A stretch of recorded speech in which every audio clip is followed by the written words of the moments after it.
Lucas, can you let me know when we have Janet on stream? Yes, I can. Thanks.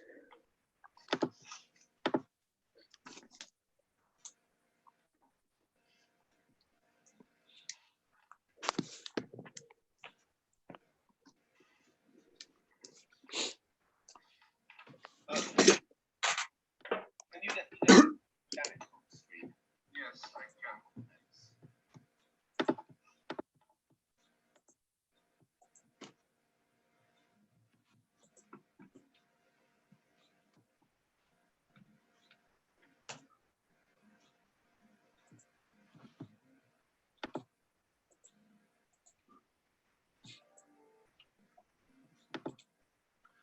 Hello, Mufat. Good to have you with us.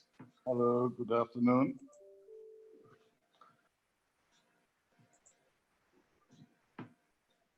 I'm Moffat. Hello. Oh, hi, Max. How are you? I'm well, thank you. Wonderful. Nice to see you. Nice to hear some friendly voice. Hello, Janet. Welcome to the session. Hi, Lucas.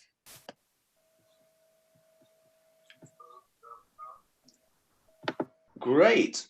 It sounds like we're all the speakers and the participants are now on. Nice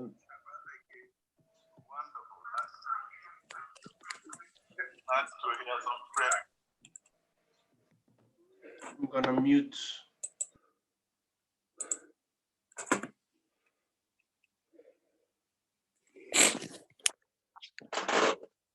Okay, Lucas, do you think we're good to start? Yes, we are. Yes, we are. Okay, well, hello everybody, and welcome to the third in the series of weekly webinars being organised by the Global Platform for the Rapid Generation and Transfer of Knowledge on COVID and older people in low and middle income countries. We've got a range of different activities, and most of them you can find out about on this website that I'm sure most of you are already familiar with, but if you're not, do check it out, because we're doing a large number of different things. Who are we? Well, we're an informal, almost entirely unfunded network of academics, stakeholders and practitioners. We're not exclusive to a specific university or institution.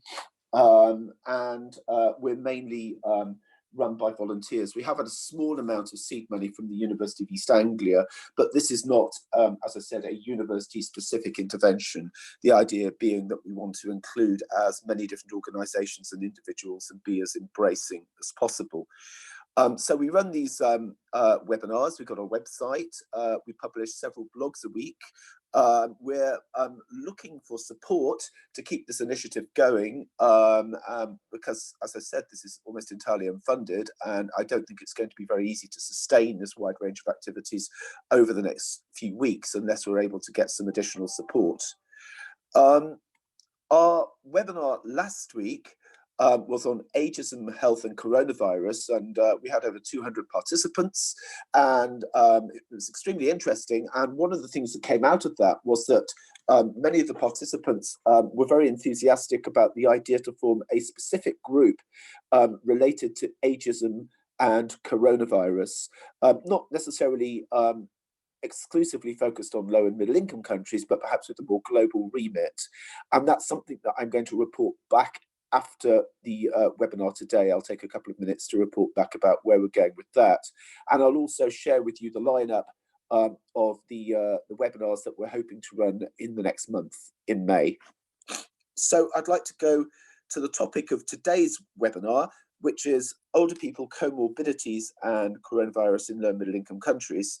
And I just, as a provocation, I came across this quote from a senior British politician who used to be our Home Secretary a number of years ago in a debate taking place the day before yesterday, where he was criticising the potential decision to have a lockdown specifically for people aged 70 or above. And I'm sure many of us would have many reasons for being against such an age-specific lockdown.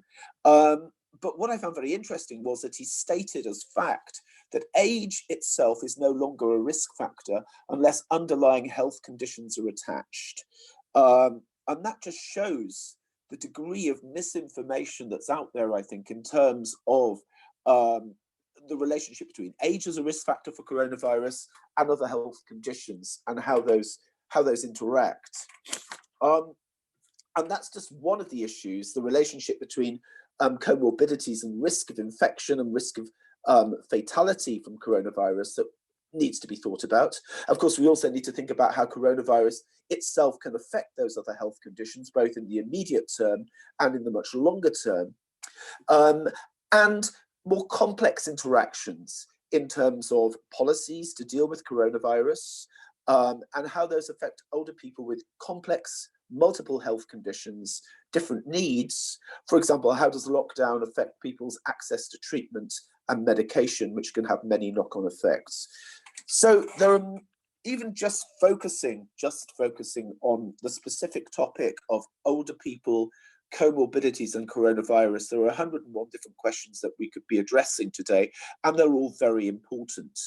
I'm going to hand you over to my colleague Janet Seeley from the London School of Hygiene and Tropical Medicine, who I feel is probably uniquely placed to help steer us through this complexity. I think she's uniquely placed because she has a very long and prestigious record of working on a wide range of different issues from different disciplinary perspectives. She's an anthropologist, but she's also very comfortable working with epidemiological research. She has a strong background in ethics, and of course, many of the issues that we need to try and get our heads around at the moment have a very strong ethical dimension. One of her original research focuses was on HIV/AIDS and infectious disease, but increasingly over the year, she's also looked at chronic diseases and non-communicable disease, not just older people, but increasingly older people. And she has extremely large amounts of experience working in different parts of sub-Saharan Africa, in Uganda, in South Africa, but also historically she's done a lot of work in South Asia as well.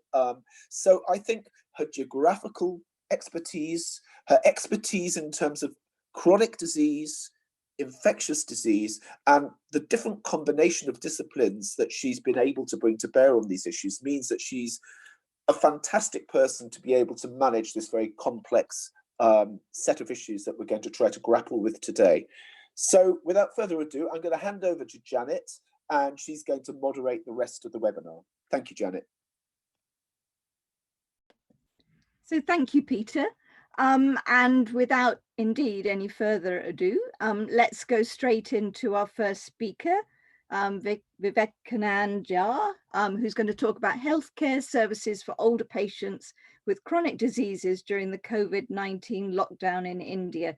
So 15 minutes, Vivek, I hope, and I'll hand over to you.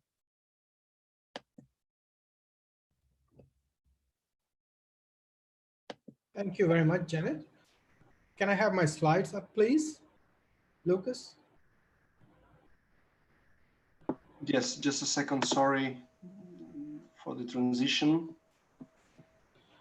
While Lucas puts up the slides, the first thing that I have to do is to thank the organizers for inviting me to talk to you this evening on this topic, which has practically taken over our lives for the last few weeks or few months, depending on which part of the world you live in.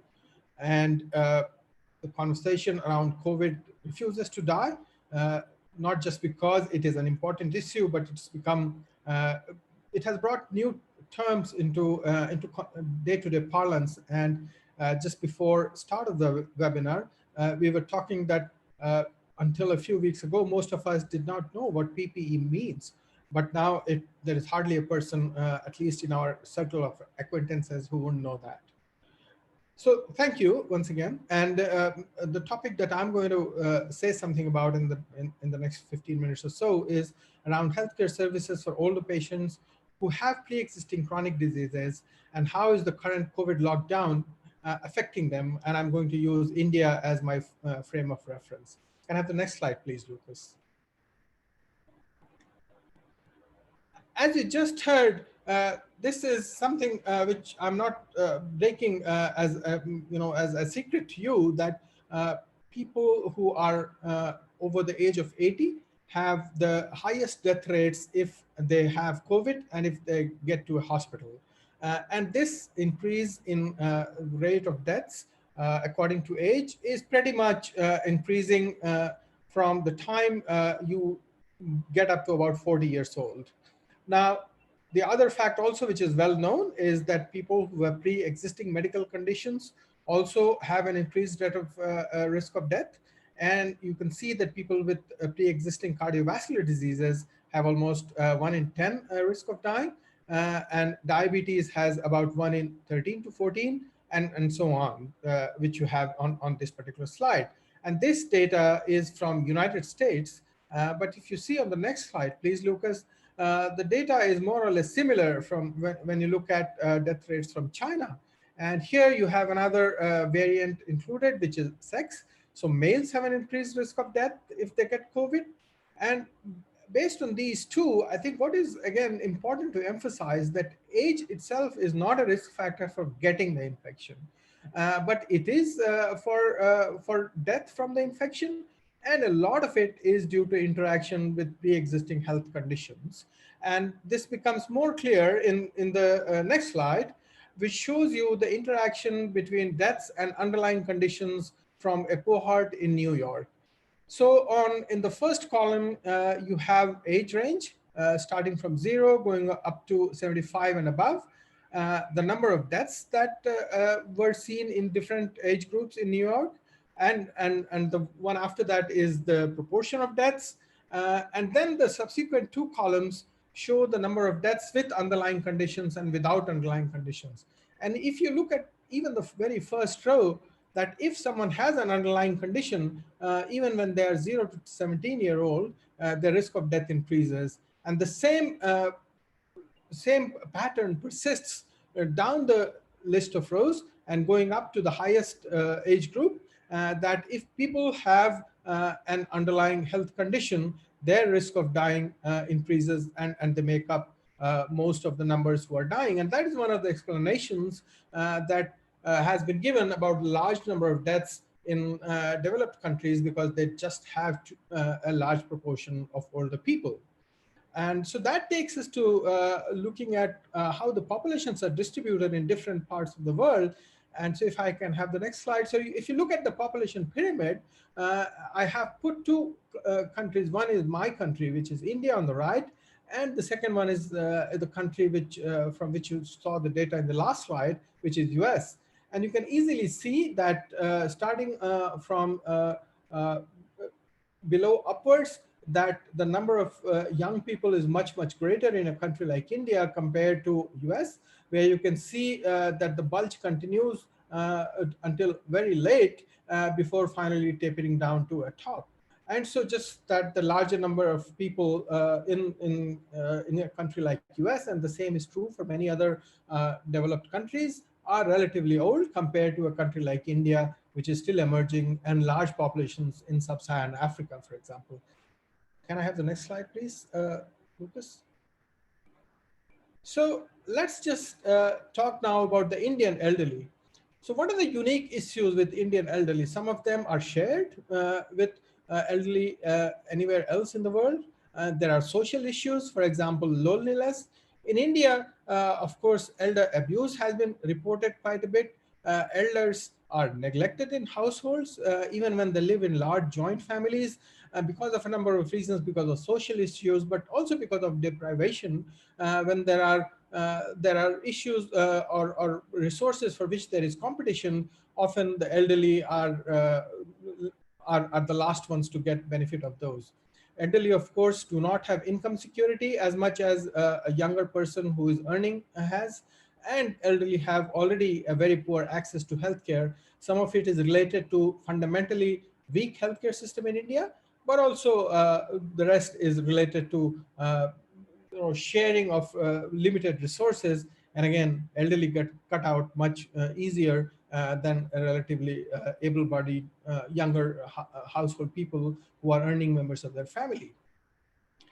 In Indian healthcare system, there is a lack of policies around a number of things such as advanced directive, palliative care, end-of-life care, which is now pretty well understood in the developed countries. So what has been the response of the government or the healthcare system to these issues? So a few years ago, the government of India put out a national policy on senior citizens, which of course is still in development and needs to be fully fleshed out. There are a number of non-government organizations that take care of the elderly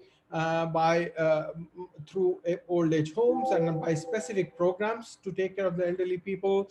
And in some states in India, for example, Kerala, they have started developing palliative care units. Kerala is one of the states in southern part of India, which is somewhat more developed in terms of its healthcare system. Can I have the next slide, please? So now let's turn to non-communicable diseases. So I think it's really important to put some numbers, and it would surprise you to know that more than 10 million people would have died in India just in the last 1 month, during which we have had a lockdown in place because of cardiovascular disease. Now, why is this number important? It's important to keep this in mind because while we are trying to prevent coronavirus deaths, in India there have been a few hundred coronavirus deaths so far. We are missing in this context even talking about these large number of people who are dying already of pre-existing conditions. Next slide, please. So what has the lockdown meant really for an Indian in terms of his or her ability to access the healthcare system? So what the lockdown has meant is the shutting down of public transport, the shutting down of regular services in hospitals. Many hospitals have actually been taken over by governments and designated as COVID hospitals. And so they're no longer providing routine services to its customers. These are a large number of public sector hospitals, but many private hospitals as well. And then there has been a severe impact on drug supply chain, consumable supply chain, which has meant that many people who require regular supply of drugs for chronic disease management are unable to get their drugs, or people who have to access specialized services, for example, dialysis, which is something I know about because I'm a kidney doctor, are really suffering because they are unable to get to that. And we'll talk a little bit more about that because that is one of the exemplars of how chronic disease care is suffering. There are many doctors who are now not available because they have been put on COVID duty, and healthcare resource is being really rationed. And this is not only doctors, but also other healthcare professionals, nurses. So people have been now placed on rotation duties. So they get to stay at home for a week or 2 weeks before being called back to duty because they are being protected to take care of patients who might show up with COVID infection. People have had challenges with getting their medicines.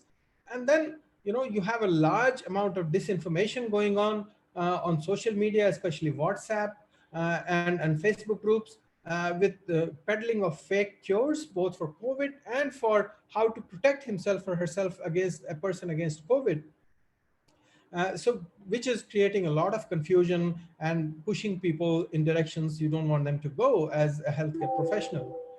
People are not able to, of course, keep their healthy lifestyle. They are not allowed to go outdoors, so they can't do any exercise. They are not able to access healthy food. In fact, for a large number of people in India, access to even any kind of food has become really very difficult. And And finally, many people have even no access to money because they are out of jobs. They don't have any savings to fall back on.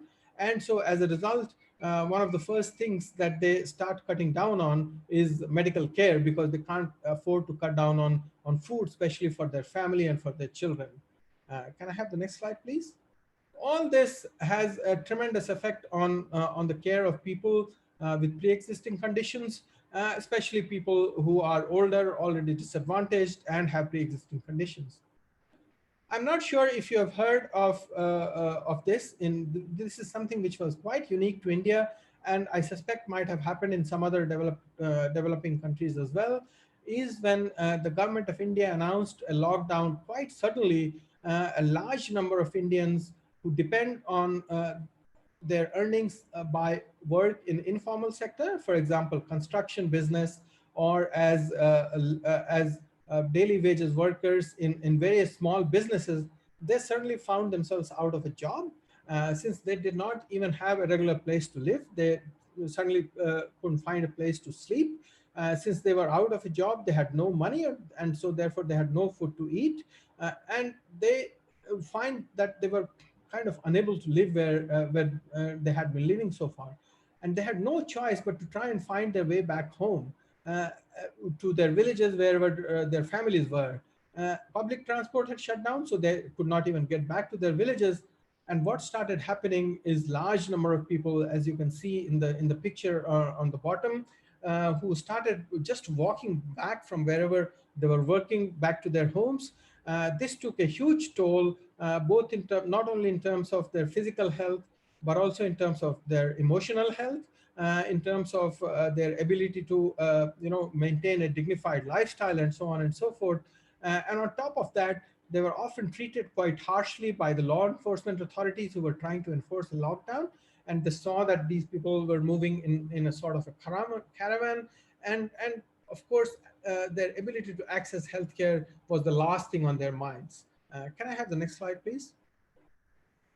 So I'll now tell you a few examples from my own specialty, which is dialysis. And as I said, dialysis is a service which a person with kidney failure needs to get 2 or 3 times every week on a regular basis. So they have to travel from their homes to a dialysis center, access dialysis, and then go back. So it requires their being able to find transport to get to a dialysis center, for the dialysis center to have enough staff, enough consumables, enough supplies. For the dialysis staff to be able to take care of these people, they should have access to PPEs on a regular basis, and so on. So there were a number of challenges which conspired together to affect care of dialysis patients. And as a result, in this tweet, which is right now on your screen, you can see a news report which says that a dialysis patient died because a number of dialysis units had closed down, and these dialysis units had asked their patients who were getting dialysis to go and get dialysis in another unit. And when they went to a second unit, first of all, the second unit did not have any extra capacity. Even if they had, in some instances, they asked this patient to go and get a COVID test. And in this whole process, the patient actually died, because you need to if you have kidney failure, you do need to get dialysis every 3rd day or every 4th day. Otherwise, your life is at risk. And can I have the next one, please? And then, you can see that a large number of NGOs, including the research groups that we work in, also, swung into action, and they started providing transport to these people. And it is as a result of these concerned citizen groups that a large number of patients with chronic disease have been able to receive some medical care. Next slide, please. A group of concerned citizens who call themselves COVID-19 Kidney Health Action Group came up with a list of checklist to help dialysis units prepare themselves for managing patients with dialysis who require dialysis during this particular period of time. And this is just an example.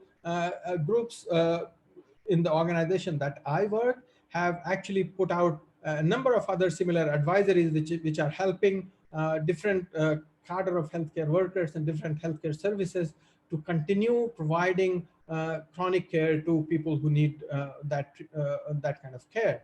Next one, please. And I said something about the fake news, and so there is a lot of fake news going around, which even peddles fake cures. Next one, please. And what that has done is also really confuse the people.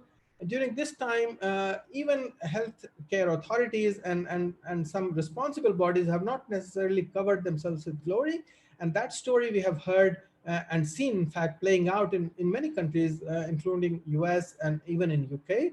So even the Indian Council of Medical Research, which is one of the top funding bodies in India, sometimes came up with, in their anxiety to try and protect the population, and they thought they were giving good advice, but they came up with some completely non-evidence-based advice, which one such example was their recommendation to give hydroxychloroquine to every asymptomatic healthcare worker with the hope that it will protect them from giving coronavirus infection. But what it did, next one please, was to... Vivek, could I just ask you to hurry up a bit, please? Thank you. Yes, thank you. I'm almost done. So it reduced the supply of hydroxychloroquine from the market, and hydroxychloroquine was suddenly no longer available for people who required them for its treatment. For example, those with systemic lupus erythematosus and rheumatoid arthritis, which is causing their care to fall into serious jeopardy. Next one, please. Can I have the... Yes, so recognizing this, the World Health Organization, and this is a fact sheet from PAHO, which is the arm of the World Health Organization in Latin America, has made some recommendations about what to do for patients with non-communicable diseases during COVID-19 pandemic. Next one, please. So just to say that the elderly are particularly vulnerable, and their vulnerability has been shown up quite in stark ways during this COVID pandemic. And we need to make sure that while we continue to talk about COVID, we don't forget the plight of people who have pre-existing conditions. And this group of people, obviously, because pre-existing conditions, non-communicable diseases go hand in hand with increasing age, are most likely to be in the elderly age group. So I'll stop here, and I'll again thank you to the organizers for giving me this opportunity. Thank you very much, Vivek. And just to point out that you'll see at the bottom of the screen, there's a Q&A button, so you can put your questions there, and we'll bring them together at the in the last 25 minutes so that people can get some answers from the panel. So I want to move swiftly on to Moffitt Nirenda, who's from Malawi, working with us in Uganda at the moment, and is also, like me, at the London School of Hygiene and Tropical Medicine. So Moffitt, please. Thank you very much, Janet, and thank you very much for the invitation. It's really nice to take part in this very important webinar. Next slide, please. So I think, next slide, please. So I think although COVID is relatively new, I think we're beginning to learn a huge amount about this condition. And we know that it is transmitting very fast, and that's why we're also worried about it. But overall, I think fatality is relatively low, but for something that gets transmitted so fast, it is worrying. But even in these early stages, the evidence that has come from China and more increasingly in Europe and America, as Vivian Khan has alluded to, suggests that individuals that are older and those who have chronic conditions, particularly non-communicable diseases, are at greatest risk of having a severe disease or indeed dying. And with risk ratios ranging from a 1% if you have a no underlying condition to up to 10% if you have a cardiovascular disease. We don't know what is responsible for these excesses in risk. It may well be that these individuals have got weak organs, immunodeficiency has been implicated, as has been excessive inflammatory responses. But regardless of the underlying mechanism, the association is becoming quite solid. And I think the most important thing is that it's both comorbidity or multimorbidity as well as age. And so in as far as Africa is concerned, I think we are the last continent to be hit, but the disease is clearly escalating in a very alarming rates, at least in some countries. In Uganda, we are very lucky because the government has been very, very diligent in terms of the communication, in terms of the processes that have been put in place to try and contain the spread. We are in a very strict lockdown, and transmission so far has been imported cases, initially with people coming from Dubai, the UK, and other places. But more recently, it's importation from lorry drivers that are coming from Tanzania or Kenya and other neighboring countries. But in general, from within Uganda, and as far as we can tell, the transmission within the community seems to be relatively little. And at the moment, the total number of cases is 75, and between 40 and 50 of those have come from the UK and other countries via the planes, and the majority have been from Tanzania and Kenya. Next slide, please. So when we talk about NCDs, old age and things like that, what comes to mind in most cases is the age structure. As was alluded to earlier on, most people tend to think that with the population structure in low and mid-income country, here represented by Kenya, in comparison to the United States and Italy, that we have a very broad base. So most people are young, and therefore the assumption is that these countries should not have as much of the NCDs. But if one looks at the sheer numbers in terms of the population size, actually there is a lot of people who are older in low and mid-income countries. So indeed, 75% of individuals aged over the age of 60 years live in low and mid-income countries, which will include Africa. And more importantly, there is increasing evidence these days that these chronic conditions and their increases in numbers per person, multimorbidity, tend to occur at a much younger age in low and mid-income countries, including our own data in Africa. And so it's not surprising, therefore, that the majority of the global population with NCDs reside within low and mid-income countries. So I think we should not be forgotten when there is debate about aging and a multimorbidity in low and mid-income countries, because all the evidence suggests that the burden is actually out here, if anything.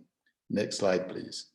And in the next slide is just my cartoon of trying to emphasize this point. And we know that these conditions, NCDs, are supposed to be degenerative conditions and therefore conditions of aging. So part of the normal aging process, if you age, you are more likely to have these comorbidities, metabolic disease, neurodegenerative disease, cancer, impaired bone health, and things like that. Next slide, please. And the way that we've explained this is the traditional risk factors that, you have a poor diet, excessive alcohol intake, dietary indiscretion, physical inactivity, smoking, air pollution. These are traditional risk factors that we know about that would accelerate your aging process and therefore contribute to morbidity. But in countries like in Africa and other low-income countries, there are also exposures earlier on in life, particularly under nutrition, including when it occurs before you are born, prenatally, that these exposures can actually, in ways through perhaps epigenetics, but other mechanisms as well, they can actually influence how your body develops, and in a way that you might actually age precautiously. So for example, the size of your organs may be small, and therefore you may not be able to compensate as much as you grow. So for example, there is a lot of data that was those were championed by David Barker in Southampton, which showed that, next slide please, that babies that are born with low birth weight, they have a much higher risk of having hypertension or diabetes when they're adults. So something that happens earlier on in life can predispose you to these long-term adversities in terms of NCDs. Next slide, please. And when people have looked at hypertension, for example, you can actually pin it down to the very molecular or organ size evidence. So for example, this slide there, that graph is just showing how if you are born with low birth weight, you have much smaller kidneys in terms of how many glomeruli you have. And therefore, if you've got a small kidney, you are more likely to have hypertension as you age. So you've got a small organ, and therefore you are more likely to have these degenerative conditions at a much younger age. So this may well explain why these conditions in Africa, at least, because we still have these exposures, are occurring at a much younger age, and in most cases in people who do not have other risk factors like obesity. Next slide, please. And it's not just about what happens before you are born, it's also about what happens continuously as we age, and the other exposures, and notably infections, particularly chronic infections that have a lot of inflammation around them, and these contribute to aging of the cells, and this has been demonstrated in HIV, for example, that individuals with HIV have much more reduced telomere length, which is a biological marker of aging. So HIV-infected individuals are more likely to have these comorbidities at a much younger age. And then we add in the effects of treatments like ART, which will make people age much more prematurely.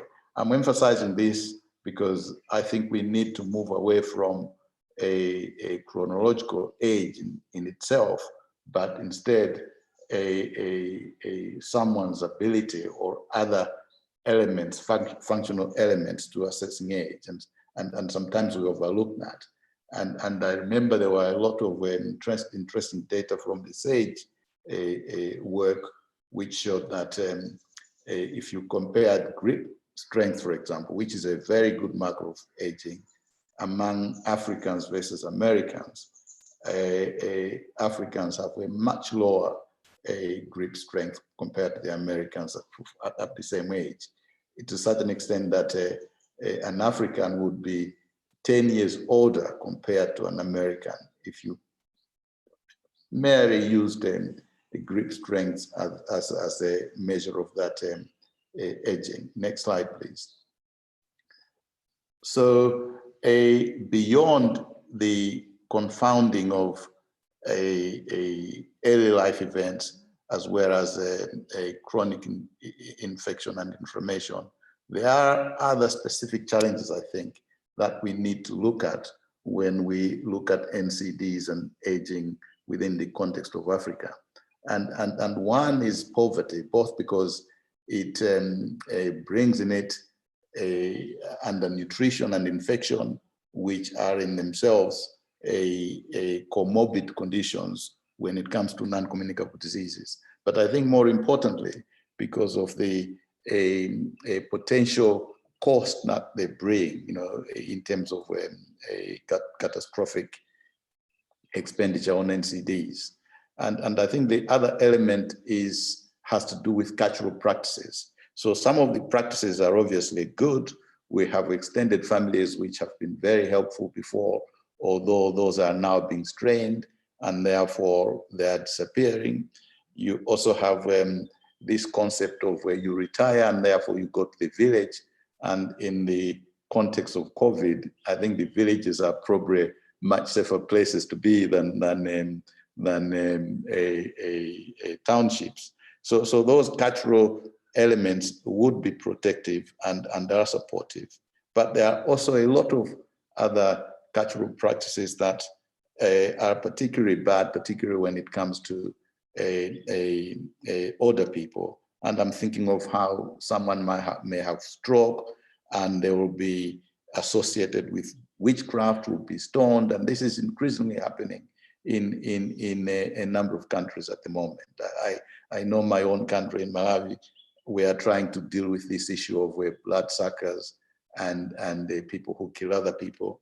And in most cases, it revolves around older people and they're suffering quite a lot. So I think these cultural practices are important to take into account when we look at NCDs. And the other element that I wanted to raise is that of health literacy, which is absolutely a major problem in Africa. And that in itself then limits how empowered people are, particularly older people.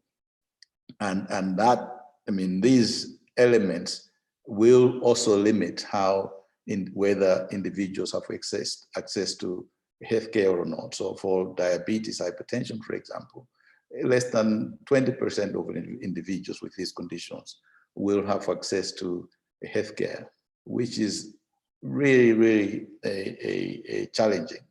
And so even if you do get to your health center, the service that you get there is not going to be absolutely optimal, particularly because these systems are designed for treating malaria and pneumonia, episodic conditions, not for chronic care, although nowadays we are gaining experience with HIV, but most of the systems are still very much designed and revolve around acute episodic care, which is a major challenge.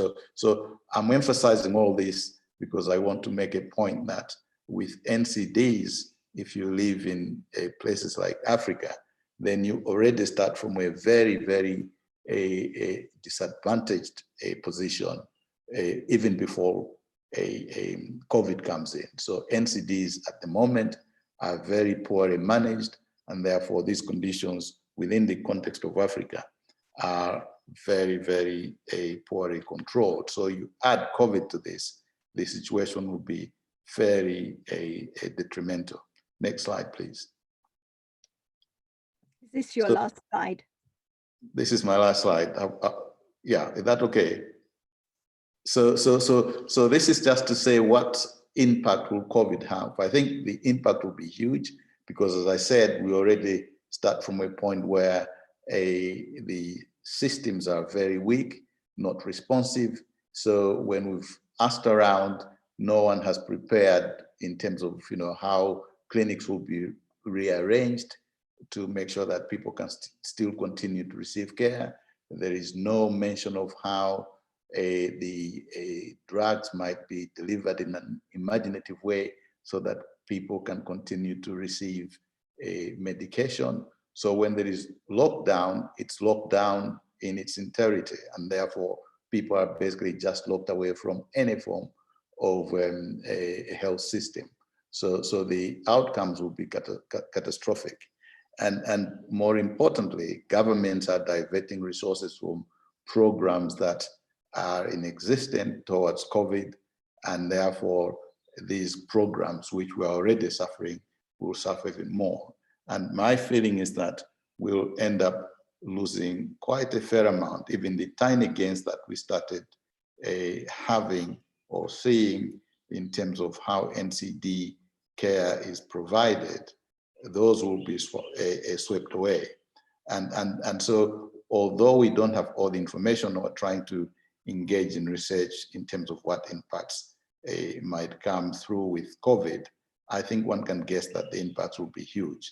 But I also hope that through this hardship and the research that will come in with COVID, we'll probably learn a lot and be able to be in a much better place in terms of preparation if something like this comes later on, because I think Uganda is probably doing better than other surrounding countries because it has that experience, particularly with Ebola, and therefore we've learned from that. So I really hope that, you know, through this suffering, we'll hopefully learn how to respond better if something similar comes up.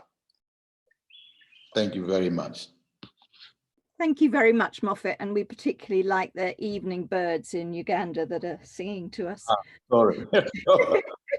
So we now turn to Sivana Aladi from Bengaluru in India, and Sivana is going to talk to us about dementia. So I'll hand rapidly over to her. Thank you. Hello, a very good afternoon, evening to all of you. Can I have the next slide, please?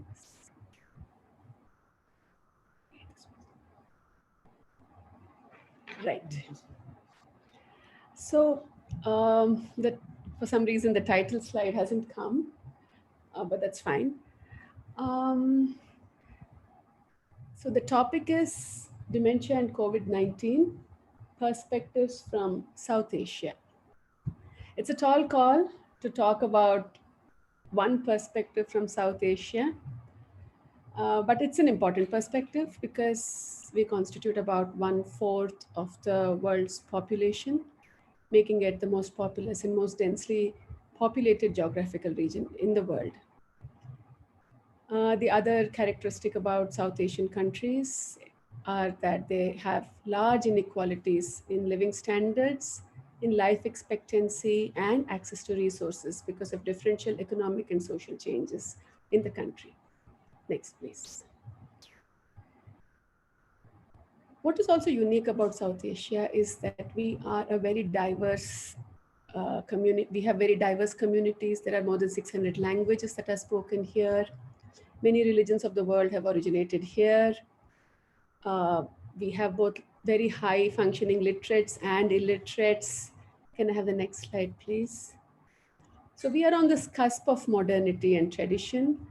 And I think this socio-cultural milieu that we are in is likely to impact any health problem that we face. Next slide, please. So I work with patients with dementia, with interest in public health as well. And what is interesting is while I was training in neurology, this is just about 25 years ago, a door-to-door survey reported that patients with dementia were not found in the mountainous areas of Kashmir. This was probably a combination of a relatively younger lifespan, socio-cultural protection, as well as low awareness about dementia. Next slide, please. But what we've come to now see is that the burden of dementia is indeed the maximum in low middle income countries. In India alone, there are about 5.2 million people with dementia. And you can also see that the burden is rising in developing countries while it's actually stabilized in the West and high income countries. Next slide, please. So in the situation of large numbers of dementia, a relatively new problem, a younger disease for our countries, how is care organized currently or before the corona epidemic? There was a low awareness about dementia with the stigma, and that was associated with a delay in diagnosis. Majority of people with dementia still are provided care for in their own homes by their families. For a population of about a billion, there are just about 100 memory clinics across the country. Trained professionals, be it doctors, nurses, social workers, speech therapists, professional carers, are very few. There are about 15 or 16 long-term care centers and a very, very small number that have people, about 50 to 60 people per center.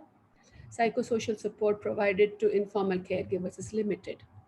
So basically all that this leads up to is that proportion of people that as a healthcare system we are even addressing is just about 10% of people with dementia in the country. Next slide, please.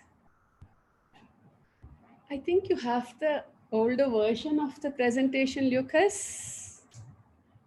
Lucas? Sorry, Can you- I have the one that was sent to me. Would you No. like to share your own? And Can I do that? Yes, I will do that. Thank you. Thank you very much. I'm gonna stop sharing. Just Yes. I apologize. No problem. This one. Okay.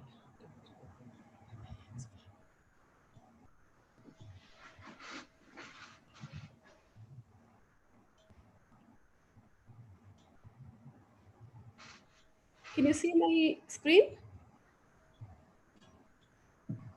Can you see my screen? Yes. You can, yeah. Okay, sorry about that. And I think we made a quick change.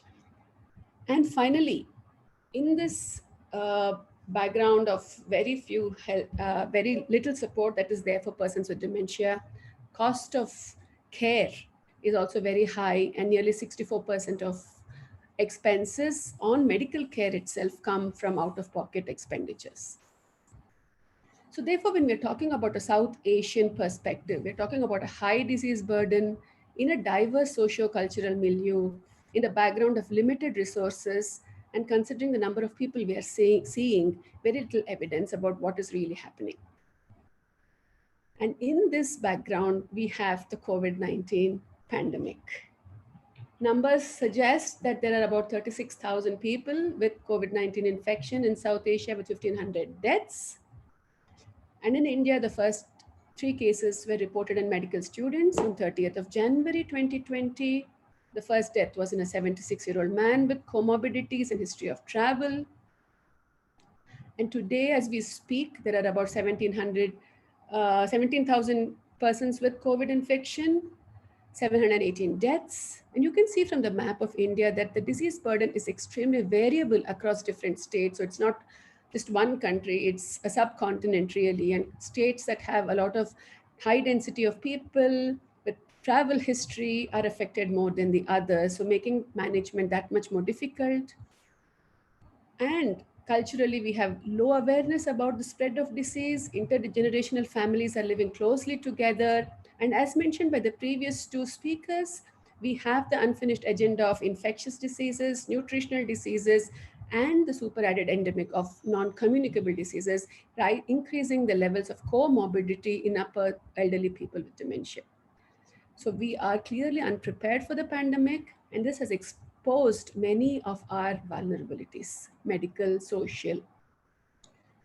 So being a neurologist, I thought I'd say a little bit about how the COVID-19 virus affects the nervous system. Well, it can affect the nervous system, although it's primarily a respiratory infection. Cognitive impairment is likely following after COVID-19 infection due to encephalopathy, stroke. The SARS-1 produced long-term psychiatric and cognitive disturbances. It's not yet clear if COVID-19 will, it probably will. And persons with dementia are vulnerable because they're older, they have a higher mortality. If they develop the infection, they have loss of support systems and their own lack of understanding of the disease. For example, people with dementia communicating and a worsening of behavior, and with stress among the carers, they're likely to mirror the stress and therefore cause more behavioral problems in them. The loss of continuity of care is what is the biggest problem for persons with dementia today. So what are the consequences on dementia care? While lockdown and social distances are indeed crucial, this has resulted in discontinuity of social care, medical care, rehabilitation, increased burden on family carers, limited help from professional home carers on whom we depend upon so much, Daycare services have been stopped. Support group meetings, community awareness programs have also stopped.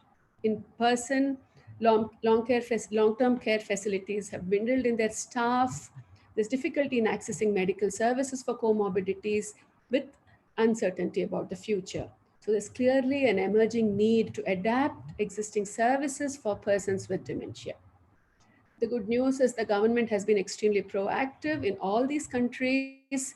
The Indian government has provided a health advisory for elderly population during the pandemic through the Niti Aayog, which is a planning think tank of the country. There are several ways in which they have disseminated information. There are directives for protecting people with disability, and there are training programs for medical professionals and other frontline workers, and efforts are being made to support low-income households as well.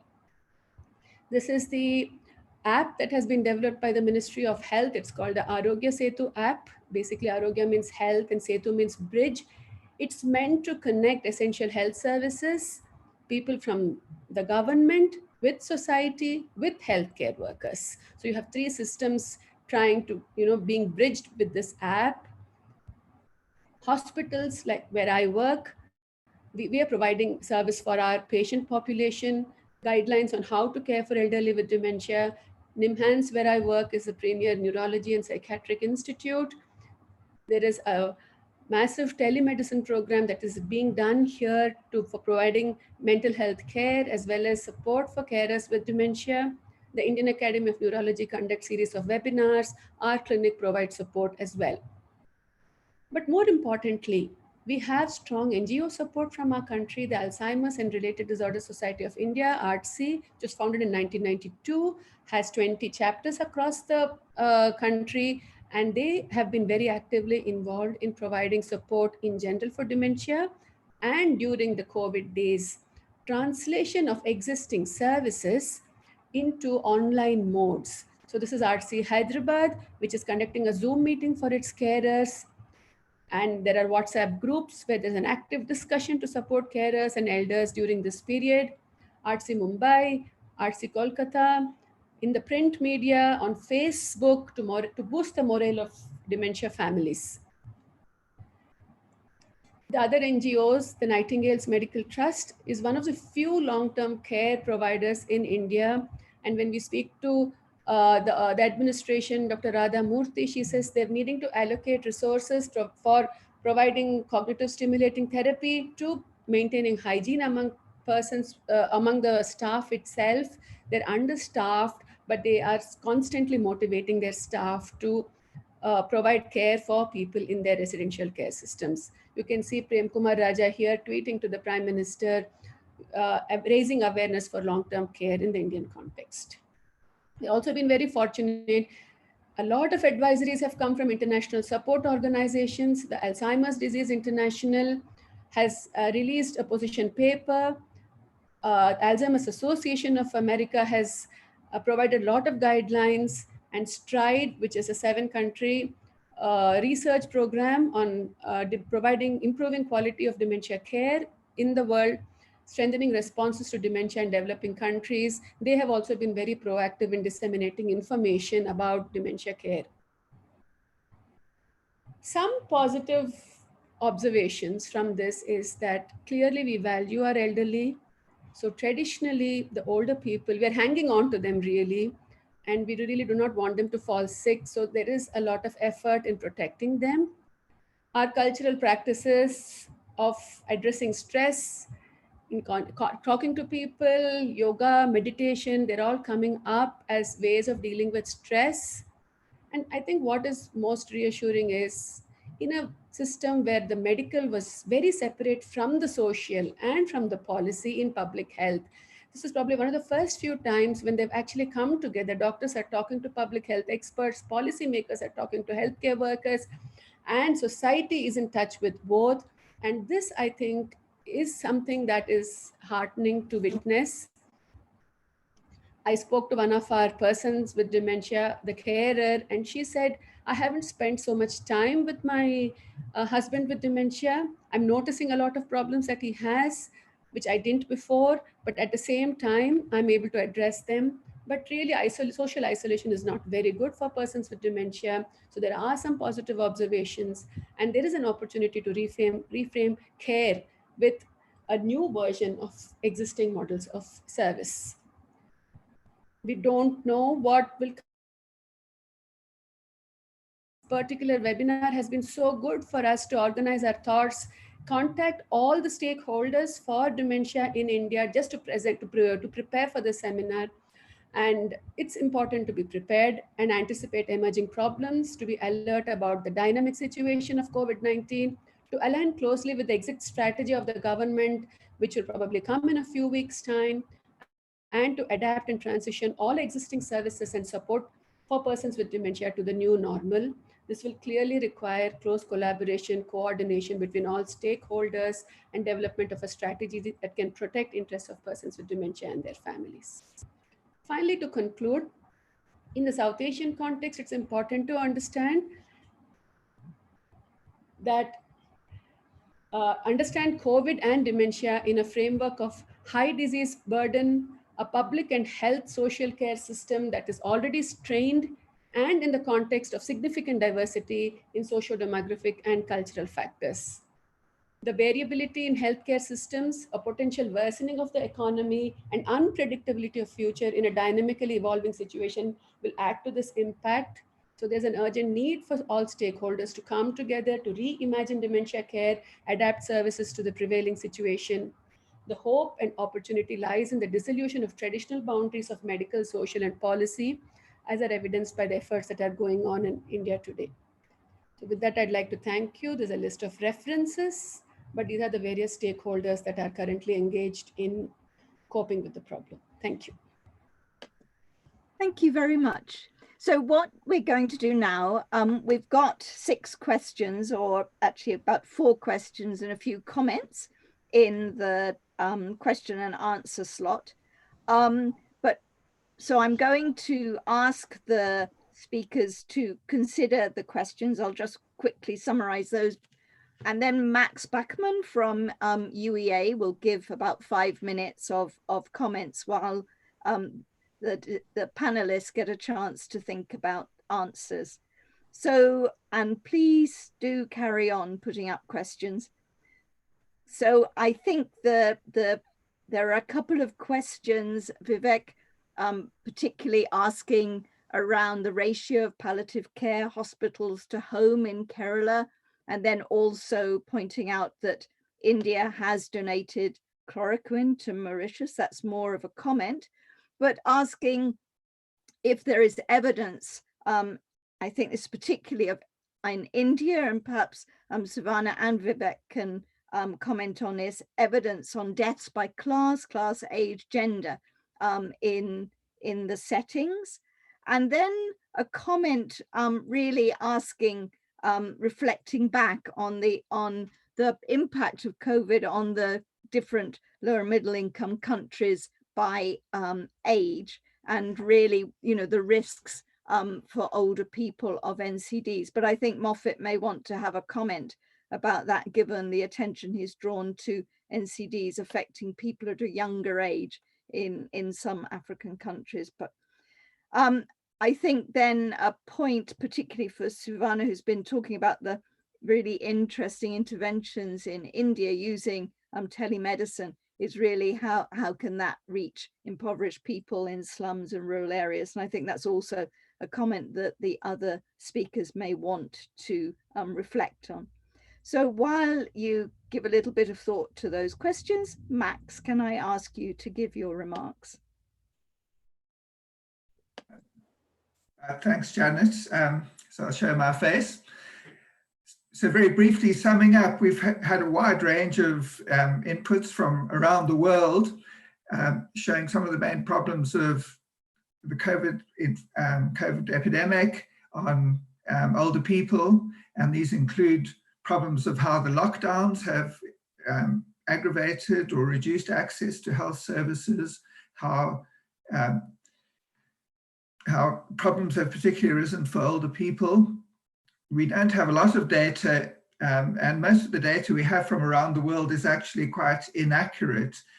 Recent evidence suggests that the death the numbers of deaths that are being reported and attributed to COVID infection are probably underestimating about half of them. The latest mortality statistics from England and Wales, for example, are revealing. Now, the UK has a lot in common with other low and middle income countries with regard to the fact that there's very little testing for COVID infection outside of hospitals. So what are considered deaths definitely due to COVID infection are probably greatly underreported. So the latest data we have show that the total deaths per week were about 76% higher than they were for the same months in previous years. So almost a doubling of the death rate. And that suggests if that excess was largely due to the pandemic, that we're underreporting by about half of deaths. But particularly important for older people, over a quarter of all deaths were in care homes, and deaths in care homes were twice as common as they were just a month earlier. The other quarter of deaths were deaths at home. And interesting, the causes of deaths, the most common cause of death was dementia, and dementia, heart disease, and stroke made up 30% of all deaths, whereas coronavirus, chronic lung disease, influenza, and pneumonia made up the other 20%. Meanwhile, in the UK, there's been a 30% decrease in people visiting emergency units, and that probably accounts for many of the excess deaths that are happening outside hospital.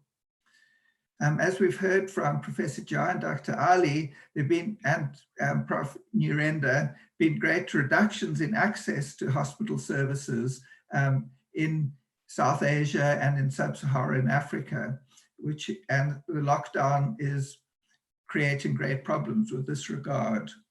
So these figures suggest older people are not getting the care they need, and that inadequate treatment of severe and acute conditions is probably counting for a big increase in mortality.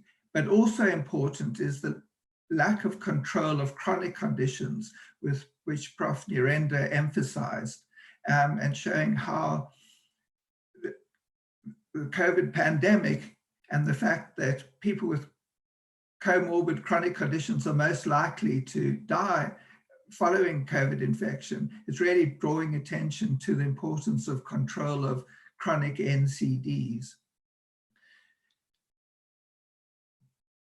So today's talks from around the world highlight some of the main dilemmas we face in providing healthcare for older people. They involve setting priorities, making trade-offs, and balancing risks, as we've heard today. So some of the dilemmas we face are, is it more important to control the risk of COVID infection or to maintain access to healthcare? And both those questions are particularly important for older people. Should we prioritize using health service resources for dealing with COVID or for management of other conditions? Should we prioritize acute, severe, life-threatening conditions or prioritize maintaining control of chronic, long-term conditions? The answer is probably not either or, but finding the right balance between those different options. So far, the emphasis has understandably been on the first of each of these: controlling infection, dealing with COVID, and managing acute conditions. But it looks like we're in for a long haul. Data shows slow decreases in the first wave of infection, and we can predict recurrent waves after that. So we need to move towards more sustainable strategies. Now, every cloud has a silver lining despite this disaster. And the good news about this pandemic is that people all over the world are responding in creative ways, even though many of the most important facts about the pandemic are still unknown. And we've heard some of them today. For example, the example of trying to maintain access to services for people with renal failure, supporting people with dementia, their carers, and services for people with dementia. So this diverse experience of innovation and of successes and failures can help us find solutions that are effective, fair, affordable, and sustainable. And we really need to capture all of that diverse experience. So the challenge for us participating in this webinar is to continue to capture and share that experience and evidence, and then work together to find innovative solutions to the problems we've discussed today. Thanks, Janet. Thank you very much, Max. So some additional points to consider there, and there've been another few comments in the question and answer. I'll just draw attention to one, which is the issue around gender. There is clearly a difference in between men and women in terms of deaths from COVID-19, but as the questioner mentions, there is obviously in many places a severe impact on women, often slightly younger women, but also older women, in terms of care and the risks that they face as being the unseen face of care in the home and sometimes support in hospitals. So Vivek, I think I'll give the three speakers 5 minutes to respond as you feel you want to on the comments put to you in the question and answers and Max's point. And then, of course, people can follow up afterwards, I'm sure, on email if we haven't got time. So 5 minutes each, please. Thanks, Janet. So, I mean, to the question about the number of palliative care facilities with relation to the number of households, if I understood the question correctly, Kerala has a population of about 35 million, and according to 2011 census, there were about 11 million households in Kerala. Now, we don't know the exact number of palliative care facilities, but it is estimated that there are between 800 to 1,000 palliative care facilities throughout the state, which would mean that there are approximately 70 to 80 facilities per million population. I have to say here that Kerala has pretty much of almost 90% of all the palliative care facilities that we have in India at this particular point of time. So that's just in terms of numbers. Of course, a lot needs to be ensured that the services that these palliative care facilities need to provide, for example, access to various drugs, including morphine, etc., is there, which is another challenge that the palliative care physicians continue to face in India. Now, to your comment about hydroxychloroquine, I think the data is now emerging that all the hype around hydroxychloroquine was perhaps really greatly overstated. India's decision to go out and share the hydroxychloroquine supplies with many countries were more to do with political diplomacy and medical diplomacy than real, expectation of hydroxychloroquine providing benefits. But of course, that remains to be seen, and there are randomized clinical trials ongoing, both for prevention of COVID infection in people who are at high risk, such as healthcare workers, and people who already have coronavirus infection. It needs to be pointed out that hydroxychloroquine is not without risk, and there have been several reports of adverse effects related to hydroxychloroquine use, including death. So my advice is for people not to go out and start using it unless we have much stronger evidence in one direction or the other. Now, I think what comes through very clearly is, and this point was made by Max as well, is what do you prioritize? And this is a choice between the devil and the deep sea, literally, is that no one should be asked this question, that we need to prioritize healthcare delivery. But of course, in our resource constrained world, that question is very legitimate. As a chronic disease physician, I know that even stopping care for some time is likely to have a long-term effect. For example, if a patient with diabetes or a patient with kidney disease interrupts his or her care for some time, it doesn't mean that once this current situation ends and that person is able to resume his or her care, his health or her health will go back to where it was before that interruption took place. So that's something which you have to keep in mind, that the effect of this interruption in care will continue to be seen for a long, long time in our societies. The other issue which we as healthcare professionals don't talk so much is about the issue of the interruption in their livelihoods and all of that is going to happen in their ability to access care, both for COVID infection. We didn't talk so much about stigma. In a country like India, we have seen really very bad examples of stigmatization of people who have coronavirus infection, and even healthcare workers who take care of people with coronavirus infection, and how they have been sometimes excluded from the society. There was a really upsetting story of a doctor who died with COVID infection, and he contracted it during the course of his duty, and he was refused even a good burial service, appropriate burial service, which was quite disturbing, to hear. So I think there are a number of issues that this infection is throwing up, including fracture in the societies. We do talk about other issues. Someone brought up the issue of class. And again, there is quite clear data to suggest that ethnic minorities and deprived populations are at greater risk both of getting the infection and also of suffering adverse outcomes. Again, coming back to my country, we have large sections of our population who live in very crowded, difficult to live environments. They live in slums. Several people live inside one room. They don't have access to running water. So to expect them to be able to practice social distancing or physical distancing or even regular hand washing is not should not be taken for granted. There are a number of these other issues which we don't often talk about.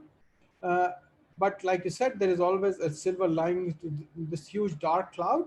And the biggest silver lining, in my opinion, in my country is that we are talking about health as an important priority, social priority. Health has always been in the back burner, as we all know that India is one of the lowest spenders on providing healthcare to its population, less than 1%. But hopefully, again, I hope, and this is a big if, that whether we will see or not any change in this situation once hopefully the current COVID pandemic recedes. Thank you. Thank you very much. So let's move quickly to Moffat for his 5 minutes.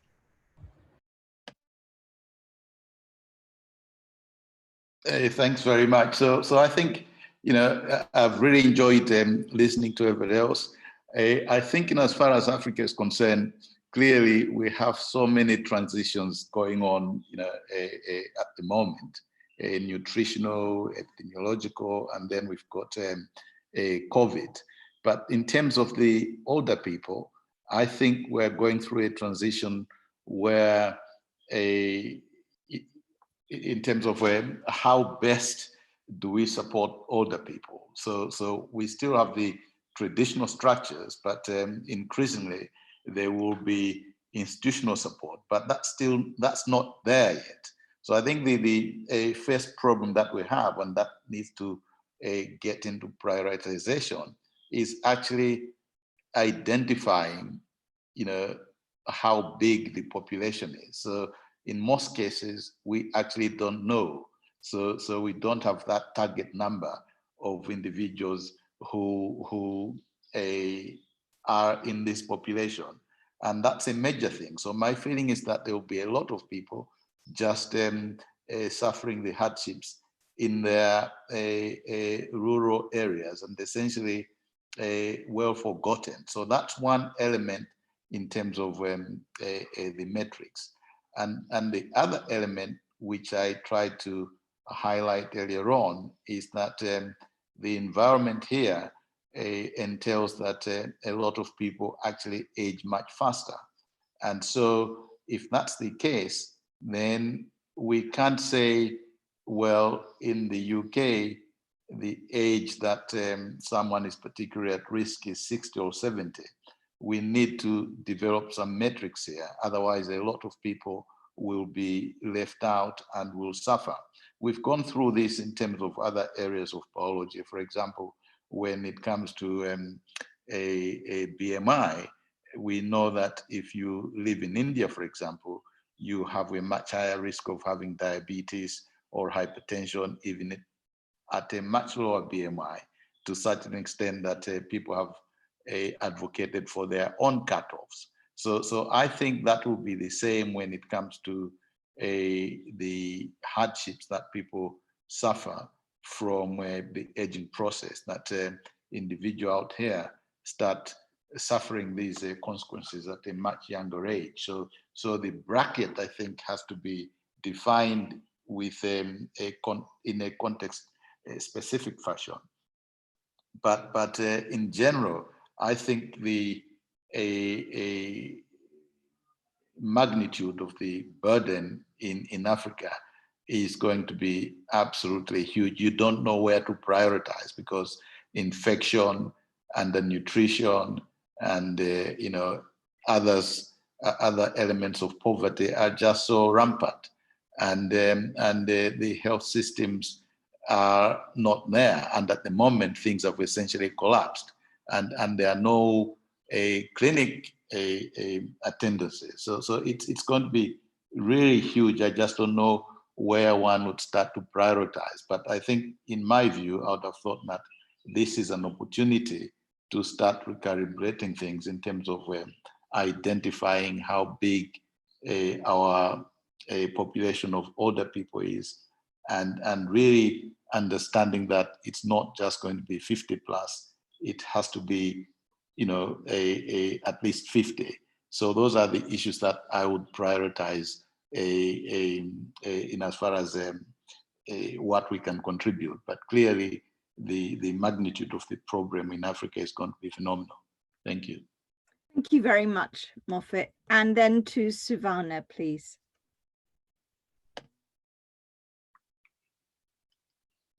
Can you unmute, Suvana? Sorry.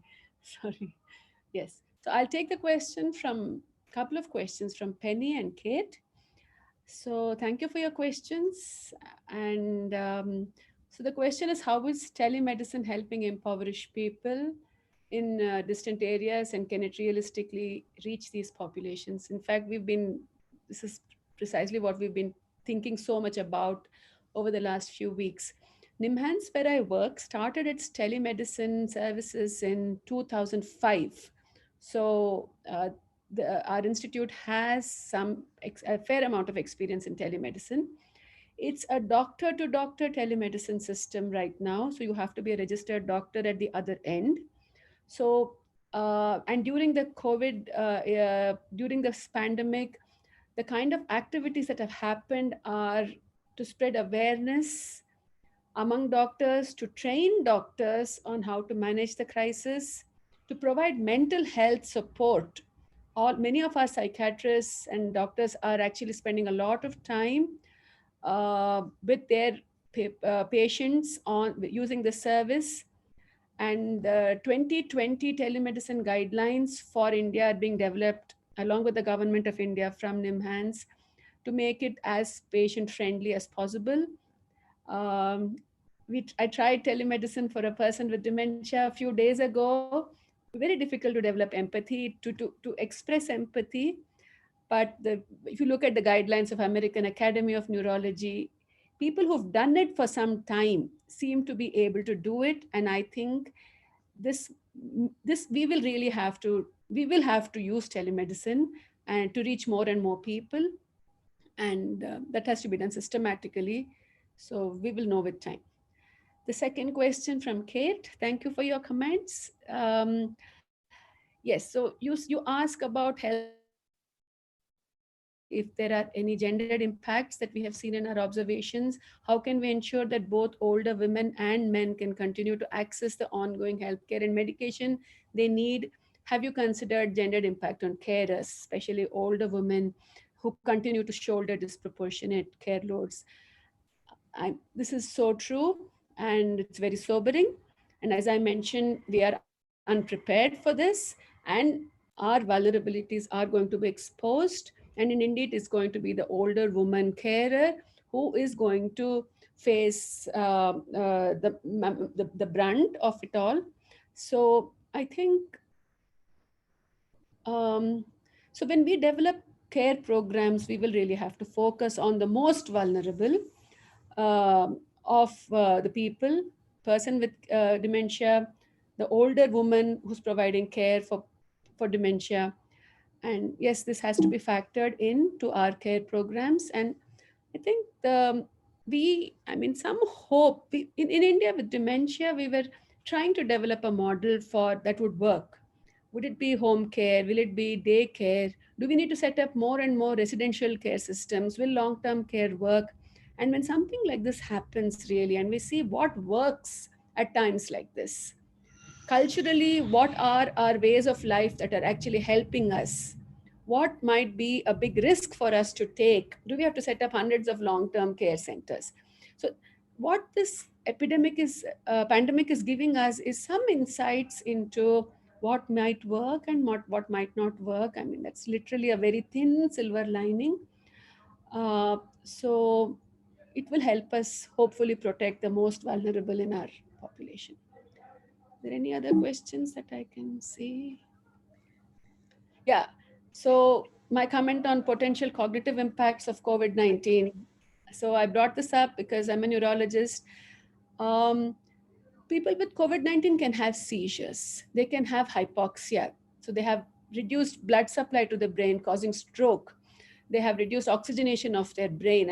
And if that goes on for some time, they can have some kind of cognitive deficits. It might not be because of the COVID-19 infection directly, but it's indirectly through its effects on the brain. So that is something that is known. There was a study from China, and they found a fair amount of people with very severe COVID infection having some neuropsychiatric residual deficits. Regarding long term, we don't know. We just don't know whether it will produce long term cognitive effects. SARS once did. We have no idea about this. So these are the questions that I think we can take. Yeah, thank you very much, and your attention to the questions, I think, will make people who are posting them very happy. Unfortunately, we've got to the end of our time for questions. I think two critical things. One of the points is the diversity of things to pay attention to in terms of non-communicable disease and older people.